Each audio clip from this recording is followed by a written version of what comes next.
అంటే డైరెక్టర్స్‌లోని, రైటర్స్‌లోని ఒక comedy cinema రాస్తేనో, తీస్తేనో అదొక చిన్నతనంగా ఫీల్ అయ్యే కల్చర్ కనపడుతుందా ఇండస్ట్రీలో?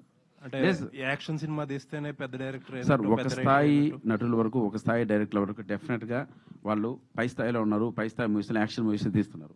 ఇప్పుడు ఈ రీసెంట్గా వస్తున్న సరస్వతి కావచ్చు, కొక్కరొక్క కావచ్చు, పురుష కావచ్చు, నెక్స్ట్ వచ్చి ఓం శాంతి డిస్కో శాంతి కావచ్చు, ఇవన్నీ బిలో 10 crores మూవీసే.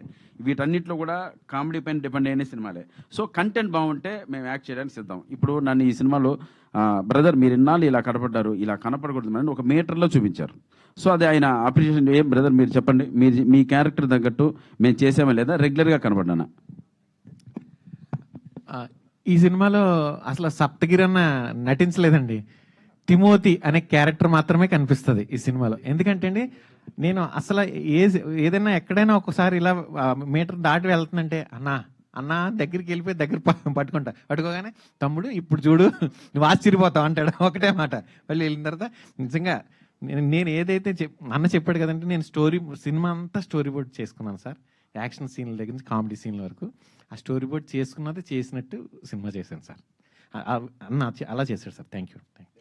అప్పుడు డైరెక్టర్ గారు ఏ మీటర్లో అయితే రాసుకున్నారో, ఆయన ఏ మీటర్లో ఉందో అదే పర్ఫార్మెన్స్ మా దగ్గర చేయించుకున్నాను. మేము అదే మీటర్ దాటినా మా దగ్గరకు వచ్చి అన్న అలా వద్దు, ఇలా మీరు చాలా సినిమాల్లో కనపడ్డారు, మాకు ఇలాగే కనపడాలని మమ్మల్ని నిజంగా ఒక రిస్ట్రిక్షన్ చేసి ఒక పర్ఫార్మెన్స్ తీసుకున్నారు. నిజంగా ఇలాంటి సక్సెస్ అయితే డెఫినెట్గా నెక్స్ట్ అటువంటి క్యారెక్టర్లో కనపడతాం. సో డైరెక్టర్లు అందరికీ, సినిమా ఇండస్ట్రీ మొత్తానికి మేము రిక్వెస్ట్ చేసుకునేది ఏంటంటే, కొంచెం డిఫరెంట్గా చూసి మమ్మల్ని కానీ అటువంటి ఎమోషన్ క్యారెక్టర్లు కానీ అటువంటి క్యారెక్టర్లు రాయగలిగితే డెఫినెట్గా మేము ప్రూవ్ చేసానికి సిద్ధంగా ఉన్నాం. Thank you.